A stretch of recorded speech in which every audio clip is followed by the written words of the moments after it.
Urianger, are you in? Unto a world weary of heroes, a hero wends her way. The Exarch did send word that thou wouldst seek me out, but ne'er did I imagine thou wouldst arrive so soon.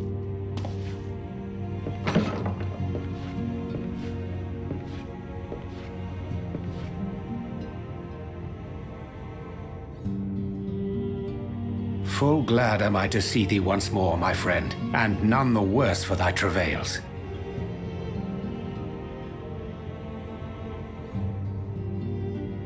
Run along, Minfilia. We will meet you outside. But... Another one for you to imbue, if you'd be so kind.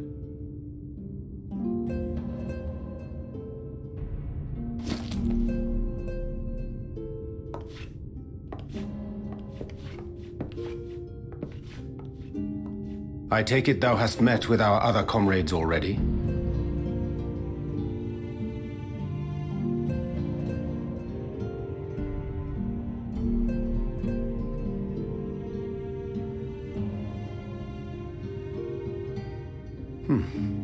That Master Alphino and Mistress Alize now travel in thy company is of great comfort to me. As for the rest, it beginneth in earnest. The hunting of the Light Wardens, and perforce the war with Yulmore. Hark thee then to my words, and through them behold the vision that I did glimpse, that of the 8th Umbral Calamity.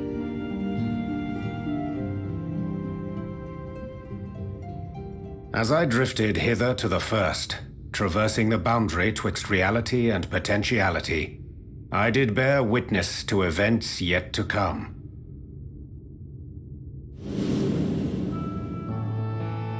There I saw the combined forces of Eorzea and the Far East offering fierce resistance to the legions of Garlemald. So fierce, in fact, that they did begin to push the enemy back. Ilm by painful ilm at first, then yalm by yalm, and malm by malm in time. Yet the joy they felt was short-lived, for in so doing they did force the Empire's hand. Faced with defeat, the Garleans turned to a weapon most vile: Black Rose. Its potency defied all reckoning. Once released, the gas took on a life of its own, wreaking untold carnage not only in Eorzea, but in the provinces of the Empire besides. From fighters upon the front lines to babes in their beds, none were spared. And as the casualties became too numerous to count, so did the fabric of civilization begin to unravel. Nor did the land itself escape unscathed, for spreading from the site of its release, Black Rose brought death to the very soil. To survive amidst the chaos and upheaval, men came to live by the sword, the rule of law giving way, inevitably, to the rule of might. Thus was the spark struck and the fire kindled, and swiftly did it spread as a blaze in a field of straw to engulf every corner of the world. Nations worthy of the name did then cease to exist, and those souls brave and true who might have risen to restore order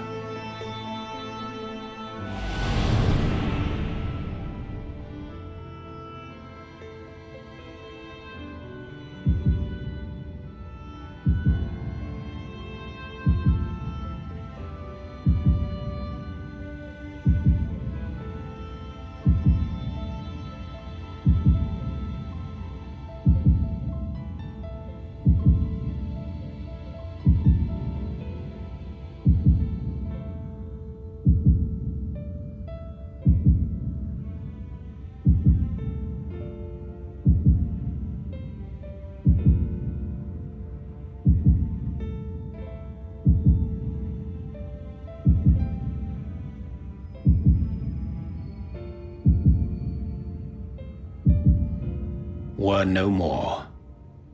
For the weapon spared not one, not even thee.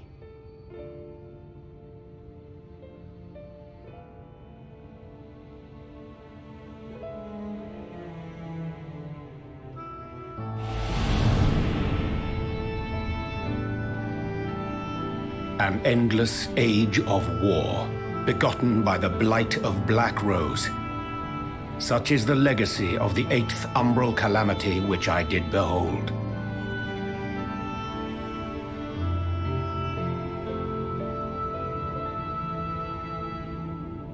No matter the cost, we must forestall this tragedy. To that end, I have labored during my sojourn in this world, discovering in so doing the answer to a pressing mystery. That of Black Rose's inexplicable potency. Come.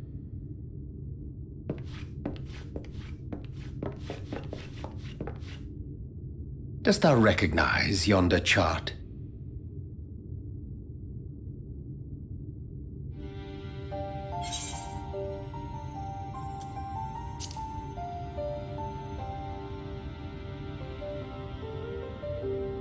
Indeed. 'Tis a rendering of the elemental wheel, such as one might find in classrooms across the source. As the chart maketh plain, our world is composed of 6 elements, in addition to which there exist 2 poles in fundamental opposition. Astral, the active; umbral, the passive. As a reflection of the source, the first naturally compriseth the selfsame forces. Yet, curiously, there is a notable divergence in their nomenclature. To be specific, the denizens of this world employ not the terms astral and umbral.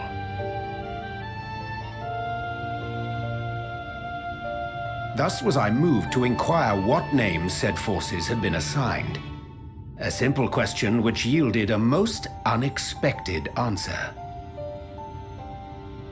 Upon demanding the name of the pole aligned with activity and growth, I was told that as life's myriad colors combine to produce black, the people of the first had called it darkness. At this, did my mind begin to race. Yet 'twas only when I asked what name had been given to the pole aligned with passivity that mine eyes were opened to the truth. Peace and tranquility being as purest white, unmarred by color, I was told it had been given the name of light.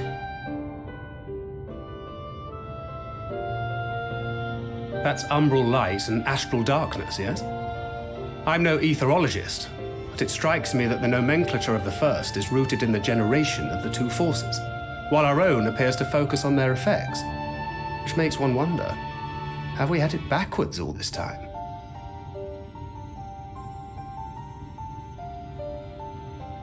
"'Tis indeed a compelling question, and one which beareth closer examination. Yet what knowledge we already possess sufficeth to explain the chain of events. The phenomenon of etheric thinning observed in the source is the consequence of light, the power of stasis, flowing in from the first to stifle the movement of ether within the land. And according to Master Alphino, Black Rose slayeth by halting the circulation of ether within living beings. Should such a weapon be unleashed even as the first were rejoined, replete as it is with light, we would have a disaster of untold proportions on our hands. A calamity. Well, at least we have a better grasp of what we're facing. Our objective, however, remains unchanged. We are to eliminate the Light Warden of Ilneg. Speaking of which, were you able to ascertain its whereabouts? Aye. 'Tis all but certainly ensconced within Leergear, the castle which standeth in the midst of the lake. To enter said stronghold, we must needs turn to the pixies for aid. Fortunately, I have become quite adept at courting their cooperation. Henceforth shall I accompany you, and do all in my power to ensure that my vision doth not come to pass.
'Tis done. The Pixies shall be well pleased with these gifts. Ah, lest I forget.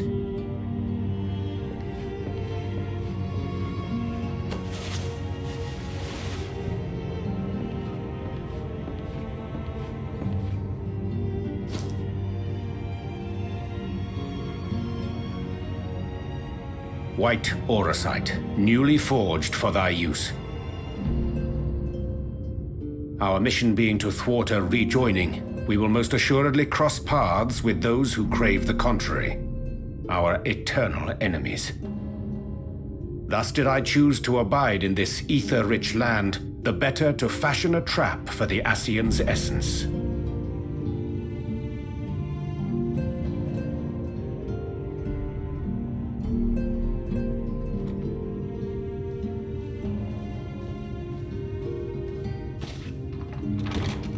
May I come in now?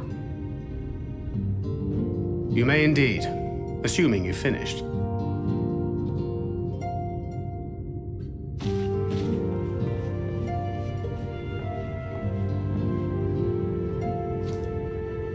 I did as you asked.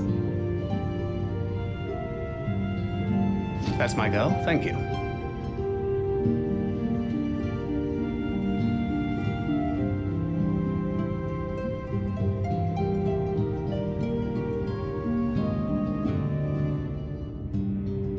I should probably explain. Though my body remained behind in the source, its limitations saw fit to accompany me, which is to say, I cannot manipulate ether. I took up the gunblade for its defensive advantages, but on account of my little impairment, I cannot imbue the ammunition myself. Luckily for me, Minfilia has quite a talent for it. Minfilia, once we set forth, we are not like to return for some while. If thou wouldst choose tomes to take with thee, let it be now. Really? May I? Of course, my dear. Yet have care thou dost not add overmuch to thy burden, lest I incur Thancred's ire.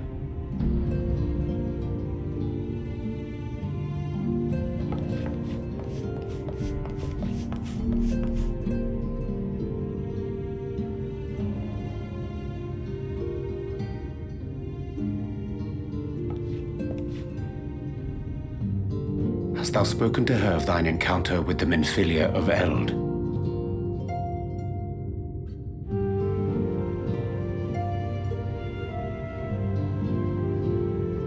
Well, I suppose now is as good a time as any. As you know, I freed young Minfilia from captivity in Yulmore some 3 years past. Not long after, the two of us journeyed to the south of Armareng, to the edge of the Empty, where the flood was halted. 'Twas there that she awakened. The Minfilia of old. My Minfilia.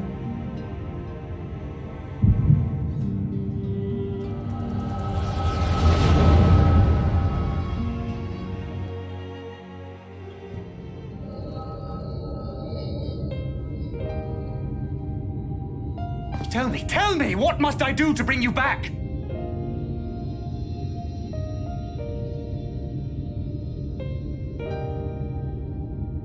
My dearest Thancred, as I am now, I am no different from an Ascian. This child is but a vessel. One of many I have used that I might spread word of her enduring blessing and preserve the flame of hope. In my name, each has died, never having lived her own life. I have taken enough from these children. I will take no more. But what of your suffering? Your sacrifice? This isn't fair! I will not stand for it. I cannot! There must be something we can do. Tell me!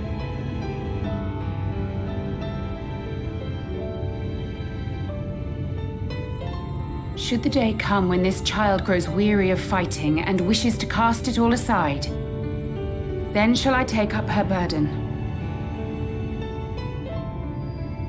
But should she wish instead to become the master of her own destiny, then shall I bequeath to her my all.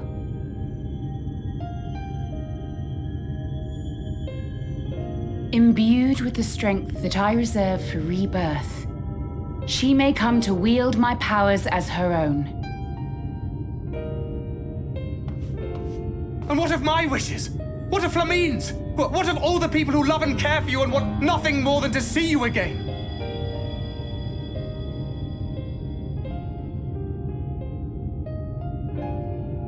It is not their decision to make. It is hers. This child's. This Minfilia's.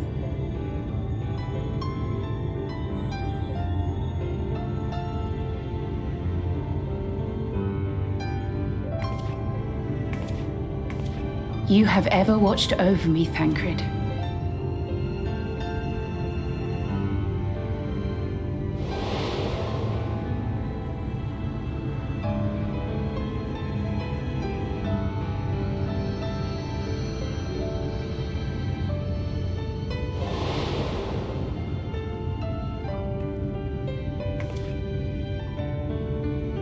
Now I ask that you do the same for her. Protect her.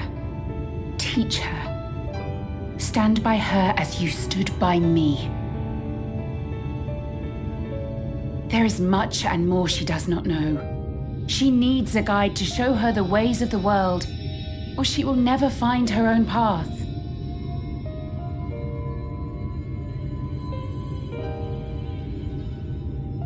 When the time comes, you will find me here.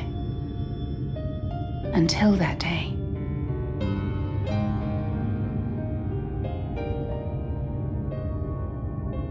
Minfilia, wait!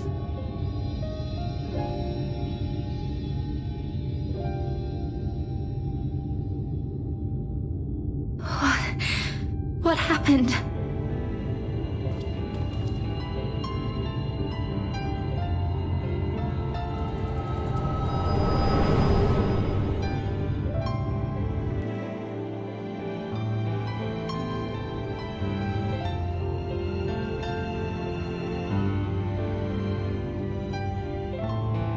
And then she was gone. Minfilia, the girl, claims to have no recollection of any of it. I have told her many things, where we came from, what we fight for, but of that day, I have not spoken.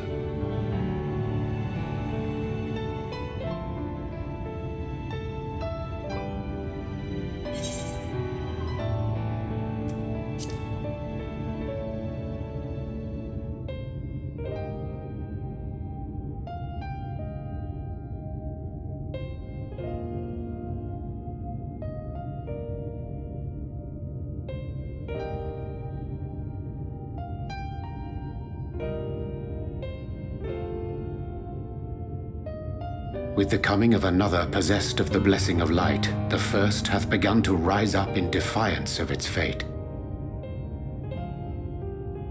The question remaineth, however, who shall take up the flame of hope which Minfilia hath borne for so long?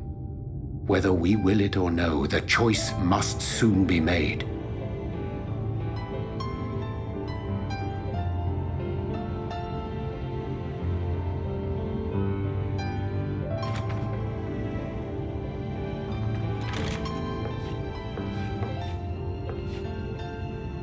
I'm sorry I took so long. It was so hard to choose. In the end, I settled on just the one. That is well. Now, if all is in order, let us set forth for Lida Loran.